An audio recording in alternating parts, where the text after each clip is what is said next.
Bonjour et bienvenue chers Alphamers dans cette vidéo. Je suis donc heureux de vous accueillir encore une fois pour cette deuxième partie concernant cette formation Python pour les pentesters. Sans plus tarder, le plan de la présentation est le suivant. Nous allons donc tout d'abord commencer par rappeler l'intérêt du choix de langage de programmation Python dans un contexte de cybersécurité, suivi par le plan de cette deuxième partie, donc le plan de cette deuxième formation Python pour les pentesters. On reverra aussi le public concerné par cette formation, ainsi que les prérequis, afin de suivre convenablement cette formation. Python est donc un langage extrêmement intéressant, aussi bien que pour la cybersécurité que pour d'autres domaines tels que la big data et ainsi de suite. Ce dernier est riche en librairies et c'est la première chose qui a motivé notre choix par rapport à l'exploitation de ce magnifique langage de programmation dans ce contexte qui est donc un contexte de pentest et de sécurité informatique. Comme on vient de le dire, donc il existe une panoplie de librairies qui sont fournies, ce qui nous évite à chaque fois de créer des fonctionnalités dont on aura besoin une seule fois, et ainsi de suite. Et donc, en d'autres termes, ça nous évite d'à chaque fois, donc, recréer ou réinventer la roue. Le but étant de pouvoir gagner un maximum en efficience. Le langage de programmation Python permet aussi de pouvoir effectuer du prototyping rapide, c'est-à-dire mettre en place des POC de manière très rapide, ce qui est très important dans un contexte de test d'intrusion. Le but, comme on l'a dit, donc au niveau de la sécurité informatique de manière générale, n'est pas l'efficacité. Donc l'efficacité peut être établie et donc réalisée dans un temps qui est important, mais plutôt ce qu'on vise est en fait l'efficience, c'est-à-dire être le maximum possible efficace dans un minimum de temps. Et donc c'est une qualité qui est très intéressante lorsqu'on va pouvoir effectuer du pentest. Il faut aussi savoir qu'il existe un bon nombre d'outils disponibles ou déjà disponibles en Python, donc toujours dans un contexte de sécurité informatique, ce qui va nous permettre de gagner du temps, surtout lorsqu'on va pouvoir effectuer du benchmarking par exemple, afin de pouvoir créer nos propres scripts et outils. Sans oublier bien sûr les outils qu'on va pouvoir exploiter directement, à savoir que la plupart des outils écrits en Python sont disponibles en open source. Et un des points les plus importants, et souvent un des points qui est très négligé par rapport au choix d'une solution ou d'un langage de programmation, reste la communauté qui est derrière, à savoir que la communauté qui est derrière Python est très nombreuse, mais très active, ce qui représente un énorme point en plus, donc concernant le choix de ce langage de programmation. Et pour finir, ce dernier possède une syntaxe extrêmement facile à utiliser, comme nous avons pu le découvrir au niveau de la précédente formation, donc de la partie 1 de cette formation, Python pour les pentesters.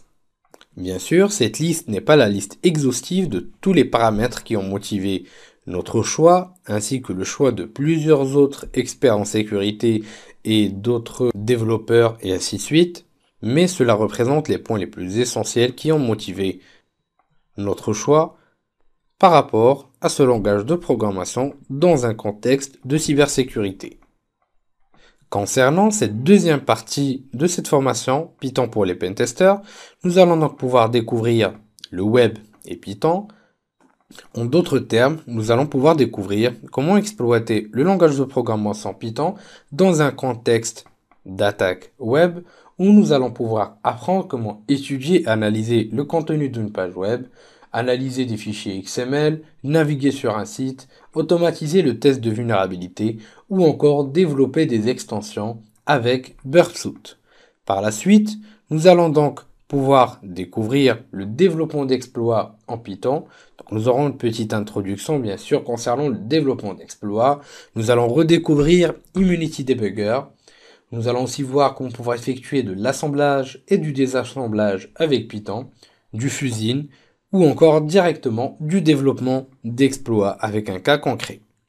Par la suite, nous allons pouvoir découvrir tout d'abord de manière théorique et ensuite pratique comment effectuer une approche forensique avec Python, sans oublier de découvrir les librairies cryptographiques présentes au niveau de Python, ce qui inclut donc au niveau de ce chapitre la cryptographie, les métadonnées, l'analyse de documents Office par exemple, de la stéganographie ou encore de l'analyse de la mémoire grâce à Volatility. Comme bonus, je vous ai donc préparé une vidéo concernant l'analyse de malware avec Python. Et bien sûr, comme au niveau de chaque formation, nous allons finir par une petite conclusion et perspective, à savoir qu'une formation Python pour les pentesters niveau expert est envisageable. Le public concerné par cette formation représente les responsables de la sécurité des systèmes d'information, les auditeurs en sécurité, ou encore toute personne voulant apprendre de nouvelles choses.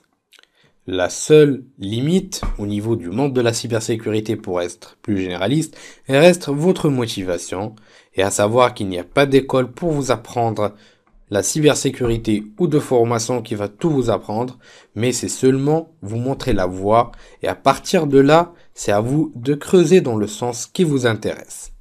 Alors, je ne m'arrêterai pas concernant le public concerné aux responsables de sécurité ou aux auditeurs, mais je dirais pour n'importe quelle personne qui a assez de motivation pour apprendre de nouvelles choses.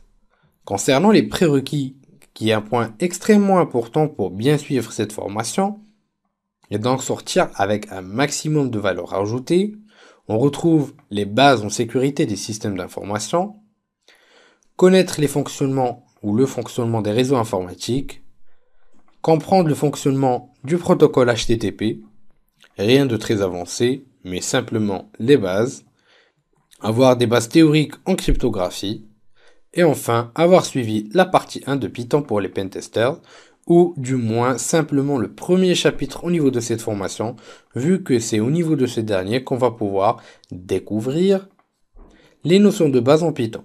Vous pouvez bien sûr, pour être vraiment au point pour cette deuxième partie, voir la première partie complètement. Cela va vous familiariser avec plusieurs points au niveau de ce langage de programmation. Sans oublier de voir la formation Hacking et Sécurité, acquérir les fondamentaux, ce qui va vous permettre de pouvoir disposer des bases nécessaires pour bien comprendre tout ce qu'on va pouvoir découvrir ensemble. Si vous avez des questions, des commentaires ou des critiques, n'hésitez pas à m'en faire part ou bien d'en faire part au niveau du groupe Hacking et Sécurité Forum Alform sur Facebook ou tout simplement si vous avez des suggestions à nous soumettre. Je vous dis merci de votre confiance, chers Alformers, et je vous dis à la prochaine vidéo sur Alform.